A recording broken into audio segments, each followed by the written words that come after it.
All right, so Dave Atkins is here with us on the Friday Smart Market call.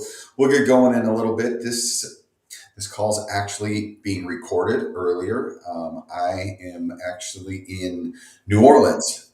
I was down here for the SLMA, Southeastern Lumber Manufacturers Association, and Southern Forest Product Association spring meeting, and I'm going to be on an airplane at noon today. So we're going to record the call here. Dave, you're coming to us from Missoula, Montana, correct? Yes. And I'm sure it's probably 80 degrees and sunny there today. No, it's actually cloudy and rainy. um, and last week we had 2 degrees. Um, and then 3 days later it was 55. So it's springtime in Montana. That means it could be anything. Well, I'm a big fan of Montana. My family took a trip out there, and we actually took the train out of Chicago Oh, cool. and got off at East Glacier, Yep. hiked around, camped in East Glacier, and then when we came back to civilization, we drove down to Missoula. Um, and we visited the college, and we went to the local bookstore, the University of Montana bookstore, and it turned out to be a very expensive decision on my part because we have a dog named Grizzly Bear, and we Oh, call cool. him the Grizz. So if people don't know, the mascot of Montana, University of Montana, is the The Grizzly Bear. Grizzlies. Yep. So yes, everybody got hats and shirts and sweatshirts. Even the dog got got a shirt. Uh, Now the funny part is, if you saw the dog, he's a little white fluffy dog. He does not look anything like a grizzly bear, He would be but a little snack for a grizzly bear. he would be a snack for a grizzly bear. But good things are happening there, Zula. Right? It's a kind of a growing town. Oh, it is. It's been growing crazy like crazy. Housing is crazy expensive as a result of the demand and rentals. So, the construction industry is going and they can't keep up. But yeah, it's a great place. We got lots of people wanting to move here, and with the ability to have jobs virtually, people are, working in tech or whatever. Missoula is also a kind of a health center for Western Montana. We got two significant hospitals. Then you got the university in town. There's some wood products folks. Roseburg Lumber has got the pressed wood shelving kind of material, the IKEA stuff, that Okay. they put the layers on. Um, and there's um, just East Missoula and Bonner. There's a wood chip place. We used to have a pulp mill west of town that closed down probably about 12, 13 years ago, which was really unfortunate. But there's a debarking chipping place in Bonner, and they ship chips. And so that helps with that smaller diameter, low quality um, wood that, can't go through a sawmill, that sort of thing. Um, Yeah, and I think we're gonna touch on that subject in a little bit here. So why don't let's kick this off. So we have Dave Atkins, and Dave Atkins is the founder of Tree Source, which is a website. Treesource.org, but it's on the web. It is a website dedicated to journalism in forestry. So we'll get back to that in just a second. But Dave, why are you on our show? How did this come to be? What's going on in your world that we think that you are a thought leader in the industry? so I had a career in forestry and forest ecology, and um, the end of my career with the Forest Service, I was tasked with the job. I would describe it as Rumpelstiltskin. I was supposed to spin straw into gold. Um, and what I mean by that is small diameter trees that didn't have a market and contribute to wildfire risks, insect and disease problems. And so I got into this kind of the new kinds of markets and products. And I've been retired from that for 7 years, but I've stayed engaged. And in my writing, I cover all sorts of forest things, but including these new kinds of products and the role of carbon and the role of forests in helping capture and store carbon in trees as well as in products. And so I love this. I'm a forest tree geek. Perfect. So, one of the interesting things that I've experienced being in the lumber industry or the wood products, um, back around the year 2000, we would have these conventions and we'd get protested because we were clear cutting, right? So, wow, what a difference a day makes. Now we're the greenies. Like, we're Yeah. everybody's favorite person as far as saving the planet. With kind of humors me a bit because back in the day, so I come out of the construction industry and I come from the commercial side where I stood around in concrete and I messed with steel, and I know what the life cycle of concrete and steel is to create it, which is eons, billions of years. And then I look at lumber and the life cycle of lumber, maybe it's 40 years. Now they've probably genetically got it down to about 20, 25 years. Anyway, it's cool to see that we've become cool. Yes. And I think that's the and I talk to people that the 21st century will be the century of forests and wood. Um, and the exciting thing is, so I've been involved with the International Mass Timber Conference that's in Portland every year. Um, there are architects and designers and builders, developers, manufacturers that attend this conference, and they talk about cities becoming carbon sinks, and that's because we're going to be using huge amounts of wood in place of the steel and concrete, and having solar panels on the tops of buildings, and all of those kinds of things. But it's all about wood products and the forests. And the interesting thing with that is I talked to a lot of architects. I've got a daughter that's an architect, um, and people that aren't in the wood products world or even in growing forests, think, oh, we're going to run out, because what's on the news a lot about forests, it's deforestation. Well, that's primarily in the tropics. Correct. And it's not, we aren't deforesting in North America or in Europe. Um, so, you know, so those concerns generate questions, and so that's part of why I established Tree Source, to be able to talk to people about what forests can do, what forest products can do, and how they are the solution to this carbon problem that is facing the world, and Absolutely. reducing that.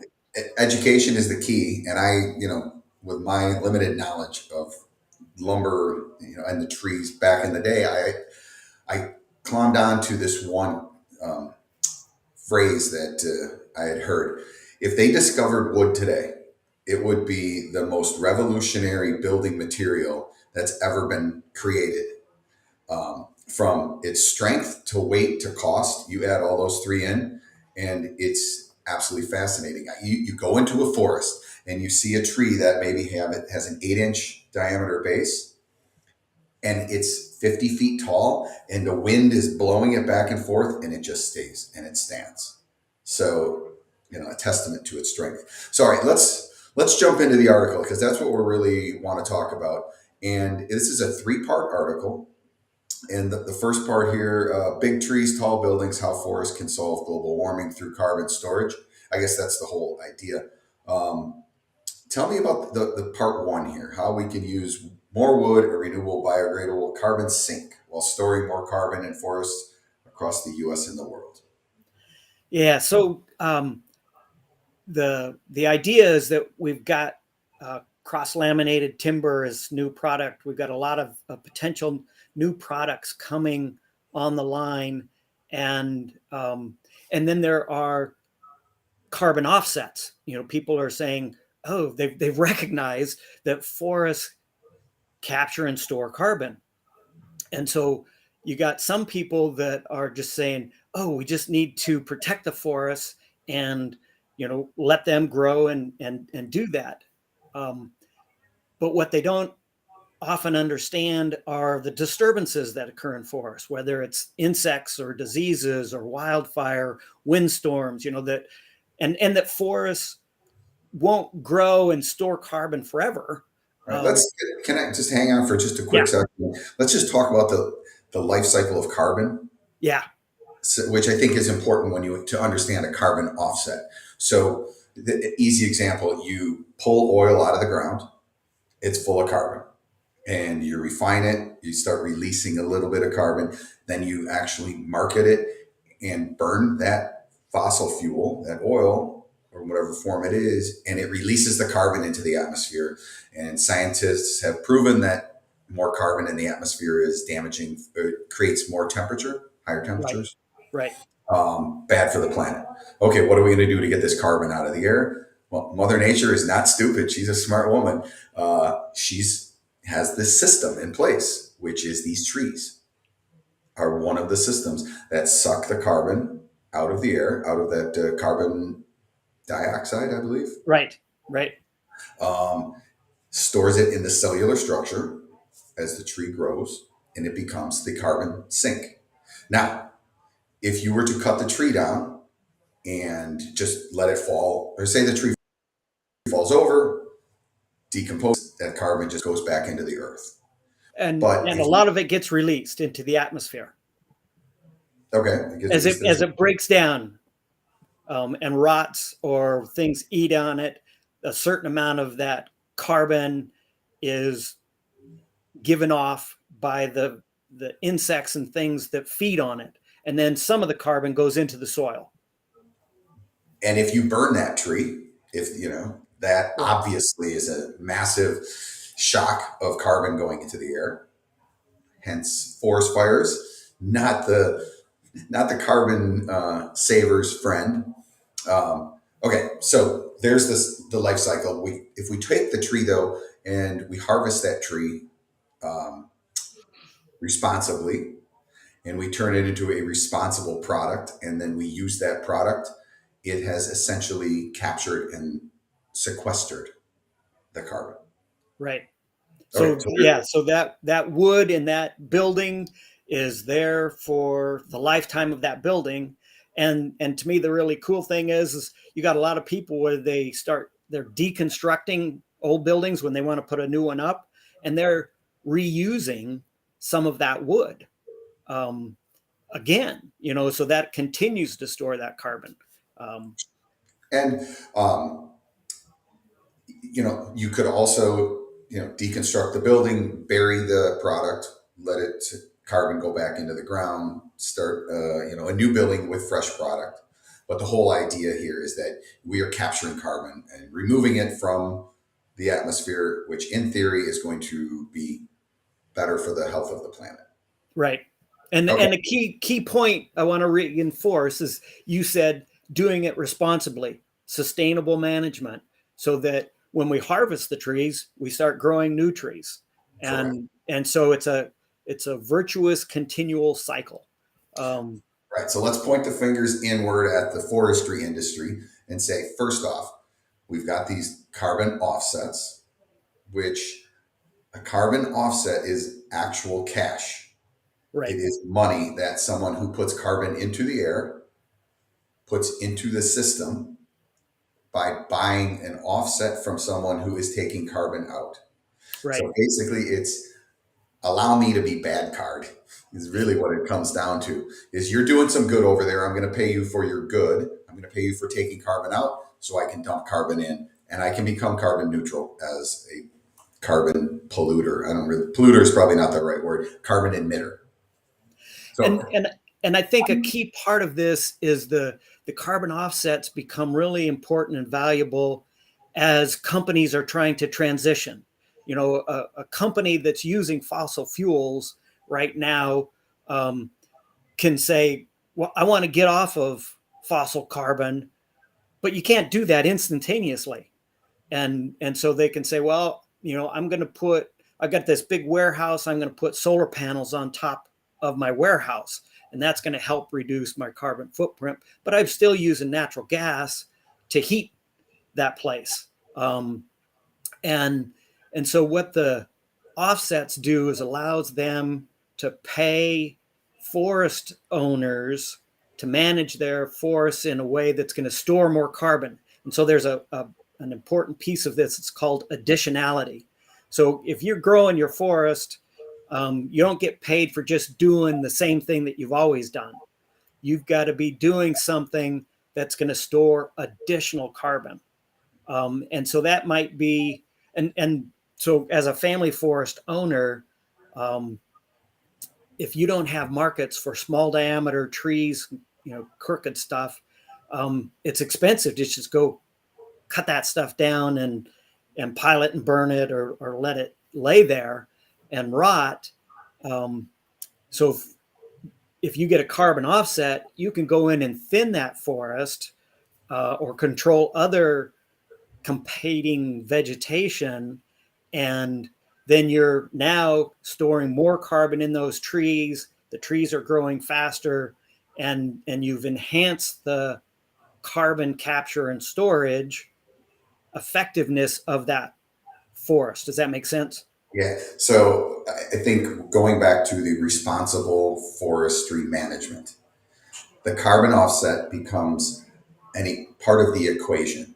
Look, it comes down to dollars. At the end of the day, everything comes down to money, right?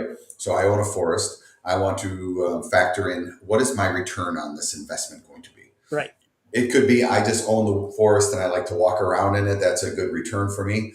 Well, if you're a REIT or some in the business to own forest, it's probably not the return you want. You want dollars. So you build a model and you say, okay, when my trees get to be of such diameter, I can harvest them. They can go into the marketplace and be turned into products. For selling that fiber into the market, I'm going to get X. Right. Now you can put in an additional revenue stream, which is a carbon offset. Right. And this is what adds in that additionality. So Right. as a forest owner or manager, you manage your product, which is the trees. And what are ways you can manage it to maximize the yield and increase your additionality and increase, what the effectiveness of the carbon credit. Right. And so the American Forest Foundation, which is an organization that supports family forest owners, which actually happen to be the largest individual category of forest owners in the US. So 38% of the forests in the country are owned by family forest owners, and they're the smallest, 20 acres or even less, or 200 acres or maybe 2,000 acres. Um, and then the REITs that you mentioned, those represent about 18% of the forests. And so American Forest Foundation, in partnering with the Nature Conservancy, have said, so if we make these carbon offsets work and we reward people, paying them for that additional carbon, then they can go in and implement a practice. And they're developing different practices that can enhance the forest's ability to store carbon. Um, and I think that's a really exciting program. Um, and and so that's and part of that ends up meaning is that you can store more carbon, but in the process you end up growing better trees, more valuable trees. So the landowner ends up getting paid for that carbon value. They're managing their forest so that they're going to have better log and lumber value. And so there's some really positive economic synergies um, to this process. And they just start to snowball. as you move down. So you mentioned a few groups when we are getting ready for the show. You were talking about some of the there's look politics has its tentacles in everything as well. So these groups have gotten together to drive some policy discussions. Right. What's happening there? So there's a group of organizations, over 70 of them. It's the Forest Climate Coalition and American Forest Foundation and the Nature Conservancy, the National Association of Forest Owners, uh, hardwood industry, softwood industry, and individual companies and their associations. There's some conservation organizations that are part of this. So it's a huge bundle, and what that purpose of that organization is to be able to talk through policy and what are the right incentives, carrots and sticks to achieve this goal of more resilient forests, so forests that are going to resist the fires and the insects and disease, so it's healthier forests, store more carbon, and provide more wood products in the process. And so these folks are engaged with staffers and congressional representatives back in DC, helping promote the idea that you got to look at the whole package. Because there are other groups that are just saying, "Oh, just stop cutting the forest and let it grow." And so there are voices out there that's what they're saying the solution is, because they haven't expanded their mind to the fact that, oh, if we're not going to use fossil fuels, we've got to use something else. And what is that something else going to be? Well, it's going to on my sign off on my email, it says after my name, if you don't grow it, you mine it. Those two things, everything comes from that. It doesn't matter if it's, a tech industry, um, or, arts and culture, performing, you got to have a building that you have the play or the movie in. Um, so growing it and using the biological carbon cycle as opposed to the fossil carbon cycle becomes really important. And so then these policy choices need to really work in concert. And so this coalition of groups um, are they meet and discuss and argue and present information, and then it's like, oh, okay, here's how we can make this move forward. And that's part in AFF and TNC. That's part of how they ended up developing this program, because we know, I mean, anybody that's in wood products knows, familiar with the term high grading. If you go in and the owner needs some money, um, well, they can make the most money by taking out the best trees. But if you are always doing that, you end up with a degraded forest. Correct. And so now, if we can pay for carbon values, that gives people an additional revenue stream to manage that forest for better species mix, better growth, straighter trees, and creating a market. And so that's the carbon part of this market. And then the kind of the third article is talking about new kinds of wood products. Right. This is what I'm most excited about. It, it's the tail that wags the dog, meaning if you have a product that's going to use a portion of your forest that was maybe undesirable before, or a product that helps you manage your forest most responsibly, that's a good thing. Right. So what are some of these products? Let's talk about this is the part of the show that really the show's all about, forward thinking. What's coming down the pipe here that we should really have our eyes on? Um, there's a number of things, and I actually have some samples that I will show you. All right. This This is wood fiber insulation. So it's a rigid board, and it's basically tongue and groove. So you can see the groove, and Yeah. there's the tongue, and you get big sheets of this, and it can replace um, the extruded Poly- polystyrene Yeah. rigid board. And so you're actually storing carbon when you're making your insulation rather than releasing carbon. And Here's a devil's advocate. You're storing carbon in polystyrene as well, but the life cycle of it is a yes, billion years. right, So if you're taking and storing this, you're actually storing carbon that was sucked out of the air in recent time. right. And the cool thing is this is using a part of the tree that you can't make a solid wood product out of. This is the slab wood, this is the sawdust, this is the crooked tree that isn't straight enough to run through a mill.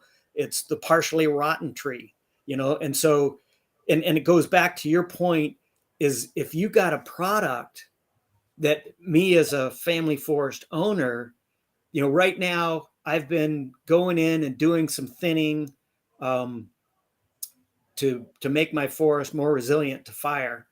And I'm cutting down trees that are, anywhere from 2 to 5, even a few 6-inch trees, and even some that are bigger because they're really crooked.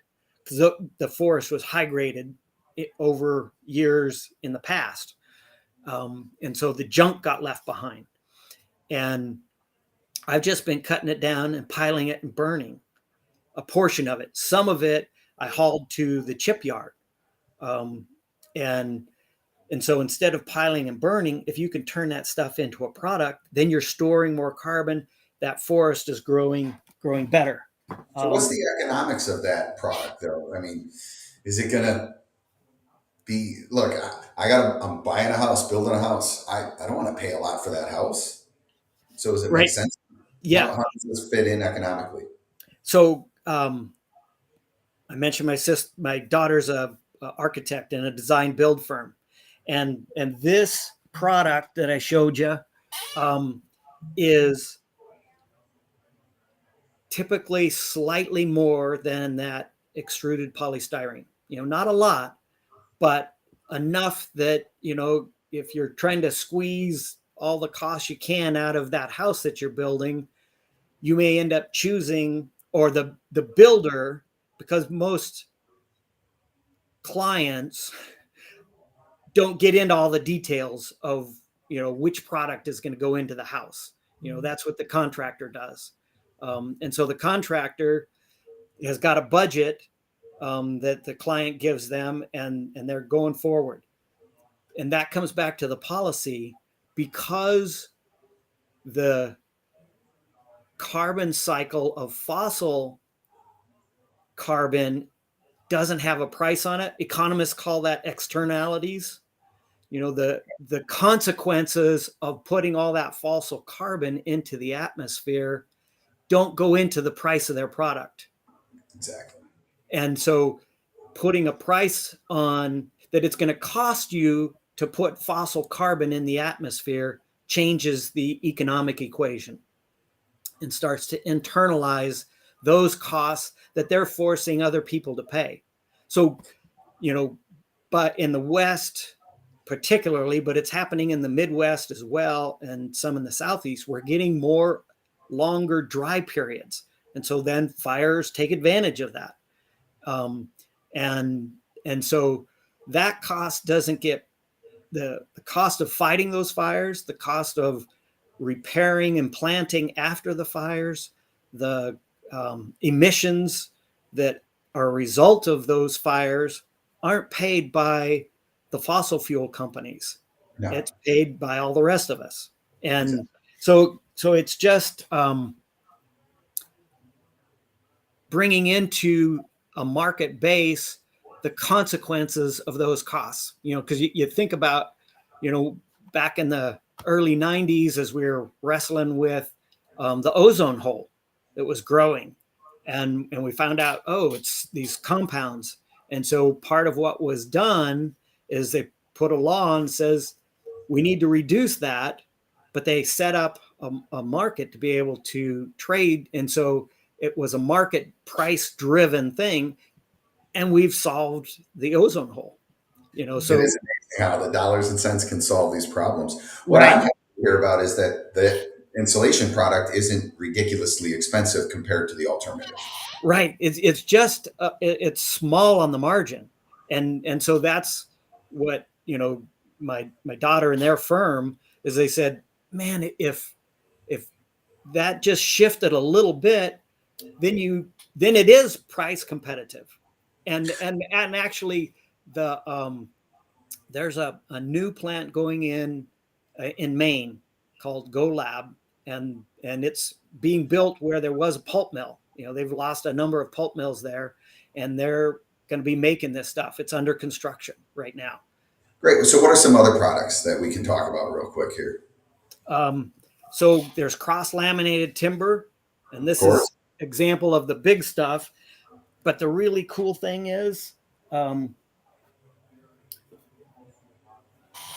you can make a small version of the cross laminated timber. So you can see there's multiple layers there, Yeah. and from smaller diameter, here's a piece that is glued, edge glued, that's like 1.5 by 1.5. And so this is these kinds of products are higher value, and that's out of material that would typically just get chipped. And so if you can increase the value of the product again by a small margin, then you start pulling more higher value material out of stuff that often goes into a burn pile. You know, And so it really, increases what that I'm excited, utilization. yeah, what I get excited about this whole solution and who's involved in it, it is the scientists and the architects who are creating demand for a product like that. Because Right, if we were to just leave this up to the developers and the contractors, you know what they want to do? Keep doing what they did yesterday that's making the money over and over and over and over. right, So it's through the design and through the science of the new materials that get put into a building design. CLT is a great example. In Milwaukee, one of the tallest residential CLT building in the world, I think, right. is put up. Um, so, what I think the listeners of this show need to hear, and please read this article. It's a fantastic article. Is this is happening? It may not be happening in front of your face. It might be behind the scenes, but it's a solving a problem that's helping actually to solve another problem, which is Right, we're underbuilt in the United States, right, and we need to build more, we need to build faster, we need to build better. And the way you do that is you redesign and you rethink the entire equation. So, and yeah. it's from the fiber all the way, and it ends at the product itself. So And when right. And so the cool thing with this CLT is they're making big panels. And so, one of the things you said is we got to be able to build faster. And so being able to have these big panels that can be swung in place, um, it speeds up the construction timeline. And that's something that a developer will understand. Is like, oh, if I've got a 10-story building and it's going to take me 18 months to build it, and if I switch to these cross laminated timber and glue lam beams and pillars, I can build that in 6 months. yeah, for That's sure. money. Oh, Time is cool. money. So I was at a conference talking to a distributor, and they were a little concerned about CLT. Like, is it going to take their market share? And I said to them, it's going to 100% affect your business as it's designed today. What you can do is embrace it, and you become the expert, and you become the distribution. You might even become the erector of CLT in your marketplace. But the point is, change is coming. This is good change. The winners are those who embrace it. Right. So another product um, is biochar. Have you heard of biochar before? No. So it's basically charcoal. So you're Okay. taking any kind of residue. So all the branches and tops and stuff from harvest can be gasified, and you get energy from that gasification process, and you're left over with carbon. And it's really exciting. There's so many different products, and in the article give some of that kind of stuff. But so the carbon can be put into soil. It adds water holding capacity and nutrient holding capacity. So from a farming standpoint, you're enhancing your soil productivity. It can be used to make a thermoplastic, so the hard, rigid plastics. Sure. There's a company in Berlin that's just started this last year. It's called Made of Air, and they have Audi built a new office building, and they have this rigid plastic that's the cladding on the outside, 90% char from wood. That's phenomenal. That's so cool. Well, Dave, we got to wrap things up here. We're at a little over a 30-minute mark, and I have a feeling you and I could talk for a little bit longer on this. Um, I finish up the show every time with the question of, what does Dave see? And I'm sure you see a lot of things coming down the road that other people don't. But like what the listeners of the show, what is something you would like to kind of plant a seed in their mind to keep an eye out for, that's just going to make a difference in our world? So another nanocellulose. So Nanocellulose. nanocellulose. It's a nano is a really tiny small scale, smaller, like 10 times smaller than the thickness of your hair. Okay. Um, and and by breaking the wood fiber down, then you can use it to make a whole bunch of different things. There's a car body that has been made by one of the Japanese companies. I forget which one. As a prototype, it's 5 times stronger than steel, and it's 5 times lighter weight. And Wow. it's because of this nanocellulose. They're using it to replace almost all of the petroleum based materials in tires. So you're going to have a tire that's going to function like a tire, look like a tire, but it'll be primarily wood fiber, this That's so nanocellulose. It's in concrete.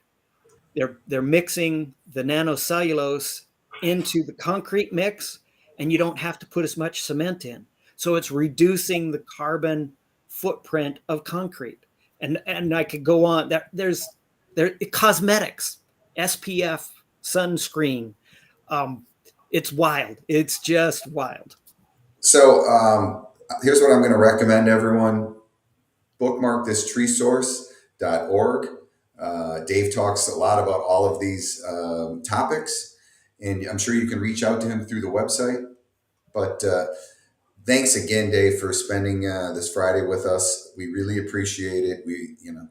This is what Materials Exchange does. We bring new thought to the industry. There's a different way to do things. Different isn't bad. Change is not a 4-letter word. So we appreciate all of your help in moving the industry forward and making the world a better place to live. Well, thank you. I appreciate this. As I said, I'm a serious wood forest tree geek, so it's my passion. Excellent. All right, everyone, have a great week, and we'll see you next week.